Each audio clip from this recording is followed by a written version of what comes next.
Becky Cosplay, and this time we are going to be reviewing the Marvel Spider-Man Classic suit, patterned by Remastered Studios, printed, sold by PrintCostume. Now, I've gotten two suits from them. I've gotten both this suit and the Amazing Spider-Man 2 suit, which I've already made a video on. So if you're interested in that, go click in the upper right corner or go to the link in the description below. If you do decide to go with PrintCostume, just know that these are all custom tailored, and so it will take some time to get to you, and honestly how busy that they are, and so it really depends on if it's custom tailored and the time of the year that you order. I ordered the suit in June of 2022. It shipped out near the end of June on the 30th and arrived July 3rd. Luckily, not as much of a wait as the other suit, but don't expect Amazon Prime type of shipping. You know what doesn't take long? Our sponsor. Rookie Club is a Discord channel that's geared toward content creators and general nerds just like you and me. And you can talk with other small creators or ask questions, get feedback on your work. You can plug in your content so that more eyes can see it and you can get potential views. Or if that's just not your thing, there are plenty of other cool people to talk to, like me, please. So using my link in the description below allows you to join the channel, and you can get 100% off membership when you agree and accept the rule. Yes, I am the sponsor. Join the Discord.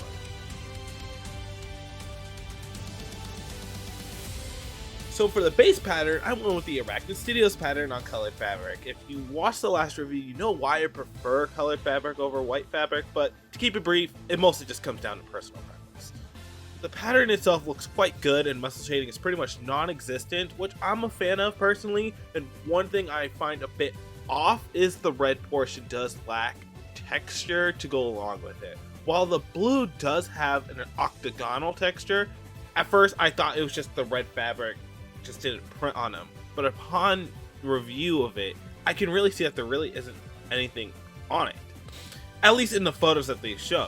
I find it kind of odd, to be honest with you, and kind of wish that they would have just put a texture on it like the game has, or something that is pretty much close to it, so that the blue and red can better complement one another.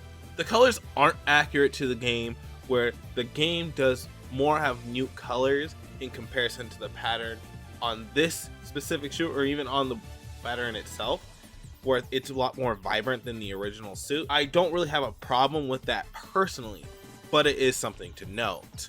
So if your priority is screen accuracy, or rather in-game accuracy, then you might want to go with a different pattern, such as Gunhead Studio. No. Gunhead design, being vibrant isn't a bad thing. That's just how the original suit is. I do have to say that it is not accurate, as the in-game one's a little bit more muted. Moving on to the mask, normally these suits come in a one piece, but I opted to separate the mask, mostly for convenience sake.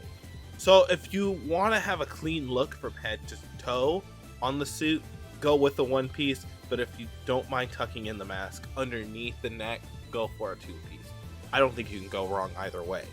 Now, it's worth noting that the lenses actually being shown when I'm actually showing off the suit do not come with PrintCostume. PrintCostume does sell at their own, so I do think that's worth noting. But I will provide my thoughts on this in probably the video right after this, whenever that's up. And if it's not already up, you should be seeing a corner at the upper right. I think it's upper right, if I remember right. But you should be seeing a link to that, so go and check that out if it's not all up already. If not, make sure to subscribe. Get ready for that review, because it will be coming up at sometime soon. And if you're not even sure what a face shell is, well, for one, this is it. Otherwise, you can go check out the previous face shell review that I did for this one. Moving on to screen printed emblems, and keep a long explanation short, they're basically emblems that sit on top of the cloth instead of being part of the pattern. And honestly, they go a long way in having your suit look better and have better quality to it. And honestly, for the emblems themselves on the suit, considering this is one of my favorite versions of the classic suit, I really love how these came out. I gotta tell you, it was perfect. Perfect. Everything, down to the last minute details. Now, if you choose to get colored fabrics, do make sure that you get the screen print emblems with it, because if you print red, No. well, red on blue, it's gonna just come out looking dark and ugly. So I must. If you're not getting color fabrics, then don't worry about it. Don't worry about it. But if you are, then yeah, kind of a requirement. Lastly, the puff paint. I was honestly so astonished with how well the puff paint turned out last time that I insisted on doing it again, and it really didn't disappoint. Was it expensive? Yes, it was. Was it worth it? Also, yes. And to be honest, comparing it to the last suit, I think with the lack of so many webs on this one, I think the puff paint came out better on this one than it did on the last one.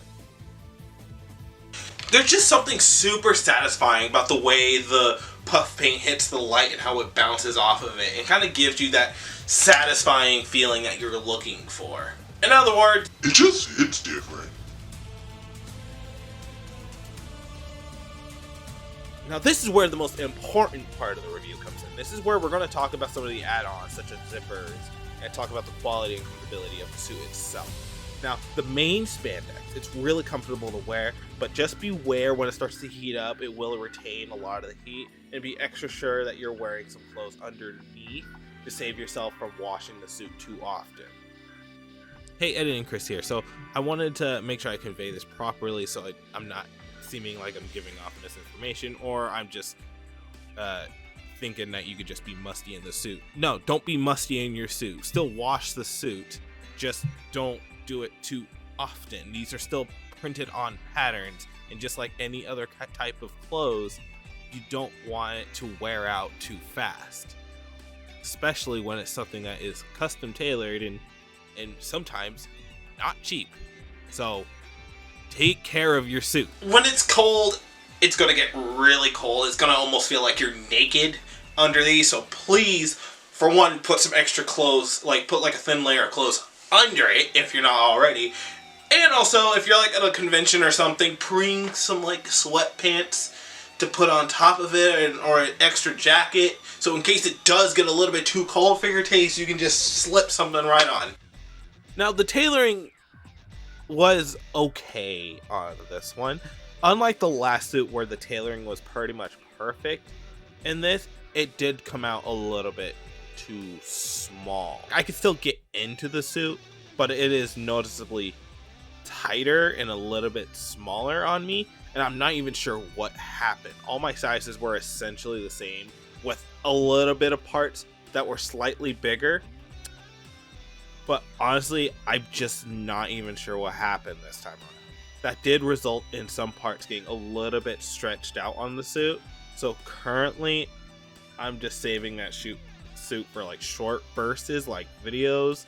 But I'm not really planning to wear this suit in any conventions or anything long-term stuff like that, where I need to wear it for a long time. So for now, I guess I'm just gonna have to do some slimming up. Now, going on to the puff paint, unlike the last suit, the puff paint actually lasted a lot longer this time around, and there were no signs of wearing out. So, that's a plus. Now, in the B-roll, you might see some, a little bit of, misalignment with the mask. It was my first time, making eye holes in my own mask, so it might not look right. I'll try to make it look as best I can in the B-roll that you're seeing, obviously, right now. But yeah, that's what happened. It's not PrintCostume's fault. It's my fault. I just wanted to be completely transparent about that. I want to be completely fair. Shoes on this suit. I opted for Kung Fu shoes, or flats as some of you may know, that are located on the inside of the suit, and the soles are located on the outside. Of course, this is for taking your suit outside of the house. Now, unlike the last suit, it did not take me a while to get inside of the suit on the shoes this time around. It was a lot easier to slip it in. I'm pretty sure this was because there's not nearly as much puff paint as there was last time to keeping everything very much constricted. Comfortability wise, they work fine, but if you're going to be standing for a long period, I highly recommend that you add some insoles to it to help alleviate some of the stress on your feet, because after a while you're going to be feeling it. Overall, the shoes are good, but I don't really have any major complaints about them.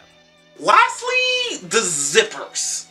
Now, I chose to get a U-zip for the back, and I also chose to get wrist and ankle zips. Also got a neck zip. It'll get talked about. Just Just expect it. These were all more so for convenience sake. Besides the back, that one's I have to get in the suit. The U-zipper, even with extensive use, the zipper itself works just fine even 6 months later. That there haven't been any notable problems that I can find with the zipper itself. When I put on the suit, this is again comes back to the tailoring where it's slightly smaller. It does take someone else to help me put on the suit because it is a slightly smaller. It doesn't zip up nearly as easily as the other suit does.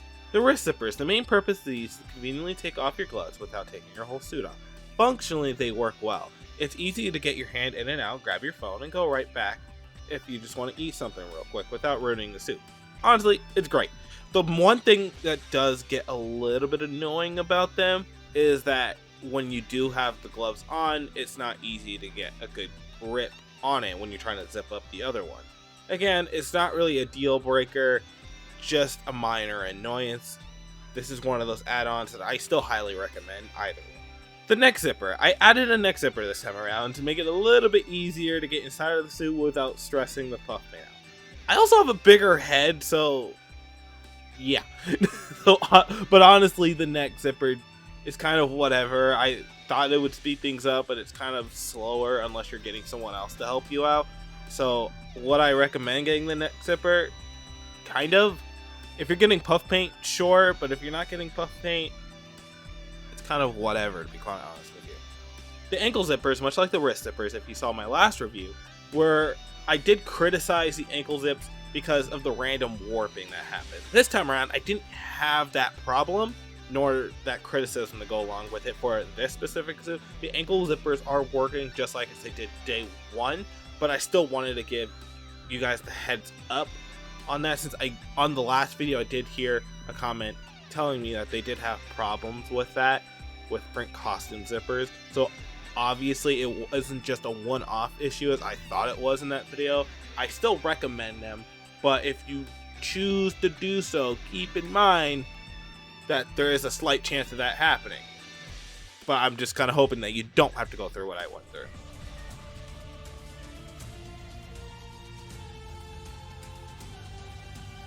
The total price I spent on this specific suit was $238 with the add-ons listed on the screen. The colors aren't accurate to the game, but to me it's not that big of a deal. The tailoring wasn't as good as it was last time around, so it is inconsistent on the tailoring process. I did look around to see what other people were saying. I did hear some people say that when you do choose colored fabrics, it does tend to take about a ½ inch to an inch off. If you're still choosing to go with PrintCostume, do add about ½ inch to an inch, but I do understand if that's a deal breaker for you. The puff paint is still great as it was last time, still worth getting. The zippers are great this time around. I have had no problem with the zippers. The same, but I will put out the warning for the ankle zippers as I did last time, as I did get validation for my concerns last time. And if you're still wondering like that, like I said, go watch the last review. Now, much like what I said with this suit, that if you're looking for complete screen accuracy, then this may not be the suit for you personally. There are just some little things off about here and there, and let me be specific. My specific version of this suit, you know, with all the upgrades and everything, this may not be for you. Again, it's like with this suit, if you go check the last review if you haven't already. This is more of a budget-friendly Spider-Man suit that does look good in any way that you see it. I'm going to give this my personal recommendation for the price point, but if you're just looking for super screen accuracy, go look somewhere else. Oh yeah, and link in the description. So that's going to end off the video right here. I hope you guys really enjoyed. Make sure you leave the video with a like if you enjoyed. Make sure to go check out this suit review, the Amazing Spider-Man 2 suit review. Links will be somewhere over there, wherever I end up putting them. So make sure to go check out the links over there. Subscribe if you haven't already, and I will see you guys in the next video.